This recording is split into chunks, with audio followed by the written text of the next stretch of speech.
U.S. intelligence chief says Iran's regime, intact, but degraded. The top intelligence official in the U.S. said on Wednesday that the Iranian regime was intact, but largely degraded. Director of National Intelligence Tulsi Gabbard and other top Trump administration officials testified at a congressional hearing for more than 2 hours about worldwide threats to the U.S. It was the first public briefing on intelligence since the war began in late February and came one day after a top counterterrorism leader resigned, saying Iran had not posed an imminent threat to the U.S. Gabbard, who coordinates the country's intelligence operations, also said that the U.S. had anticipated trouble in the Strait of Hormuz, a vital shipping channel. The IC, intelligence community, assesses the regime in Iran appears to be intact, but largely degraded due to attacks on its leadership and military capabilities, she said. Appearing alongside the heads of the CIA, FBI, National Security Agency, and Defense Intelligence Agency, Gabbard declined to answer when asked repeatedly by Senator Jon Ossoff, a Democrat, about whether she had viewed Iran as an imminent threat. The only person who can determine what is and is not an imminent threat is the president, she said. Since the war began, lawmakers and commentators from both parties have questioned why the U.S. struck the Islamic Republic and if the Trump administration was aware of potential problems in the Strait of Hormuz on the southern coast of Iran. President Donald Trump has said the U.S. attacked largely because Iran was developing nuclear weapons, which threatened the U.S. and Israel. On Tuesday, Joe Kent resigned from his role as director of the National Counterterrorism Center, saying in a publicly posted resignation letter that Iran had posed no imminent threat to the U.S. and criticizing Trump for the war. CIA Director John Ratcliffe testified on Wednesday that he did not agree with Kent. "I think Iran has been a constant threat to the United States for an extended period of time and posed an immediate threat at this time," he said.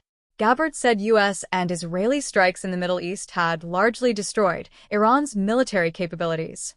She also said the intelligence community had assessed that Iran was trying to recover from the severe damage to its nuclear infrastructure sustained during the 12-day war and continued to refuse to comply with its nuclear obligations.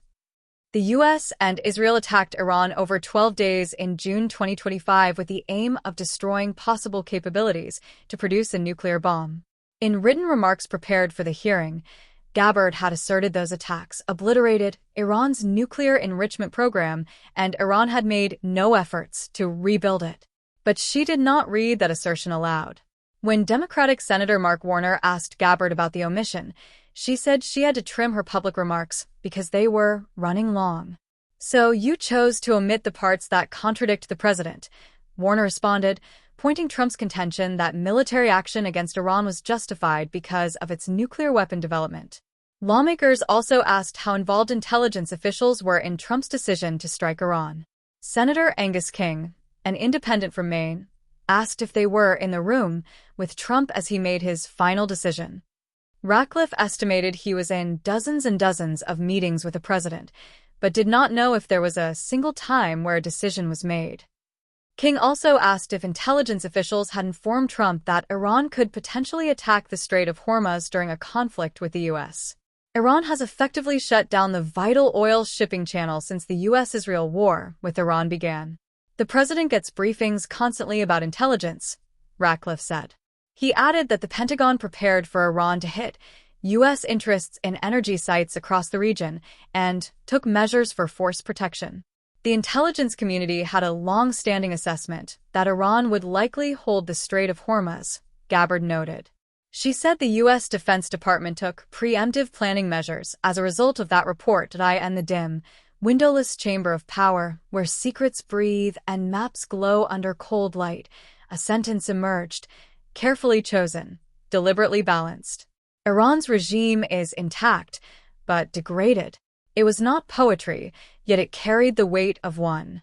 The words, spoken by Tulsi Gabbard before lawmakers, were meant as assessment.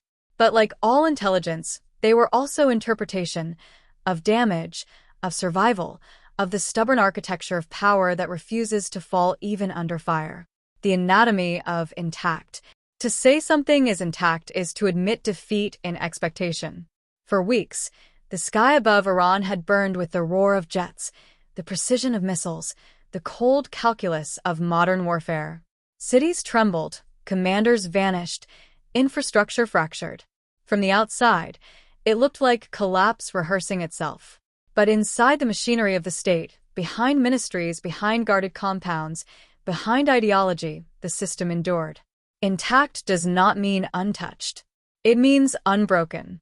U.S. intelligence assessments suggested that the regime still holds control over its people, its institutions, its narrative of legitimacy.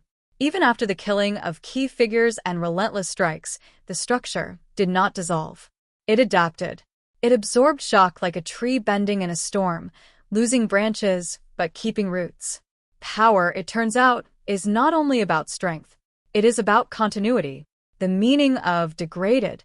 And yet the second word lingers, degraded. A quieter word, a sharper one. Degradation is not collapse, it is erosion. Military capacity reduced. Command chains disrupted. Economic systems strained. The ability to project power, once stretching across regions through proxies and influence, now diminished, fractured, uncertain. This is what modern war often produces, not victory but weakening. Not endings but conditions. The regime still stands, but it stands differently. Its reach shorter. Its voice less certain. Its future heavier. Degradation is the long shadow after impact, the slow realization that survival is not the same as strength. Between two truths. Intact but degraded is not just a statement about Iran. It is a reflection of a broader truth about power in the 21st century. Wars no longer guarantee decisive endings. Regimes do not fall as easily as they once did in history books. Instead, they endure in altered forms, wounded but functional, challenged but alive. This duality unsettles policymakers. For those who sought regime change, intact sounds like failure.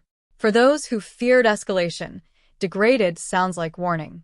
The phrase lives in tension between expectation and reality. And perhaps that is why it resonates. The illusion of collapse. There is a persistent myth in geopolitics that pressure leads to collapse. Bomb the infrastructure, remove the leaders, disrupt the economy, and the system will fall. But systems are rarely so fragile. They are built with redundancies, layers of authority, networks of loyalty, mechanisms of control. Even in crisis, they reorganize. Power redistributes itself, like water finding new paths. U.S. intelligence suggests that despite severe damage, Iran's leadership remains cohesive and in control. This challenges a simple narrative. Collapse is not just about damage. It is about legitimacy, cohesion, and timing. And those are harder to destroy.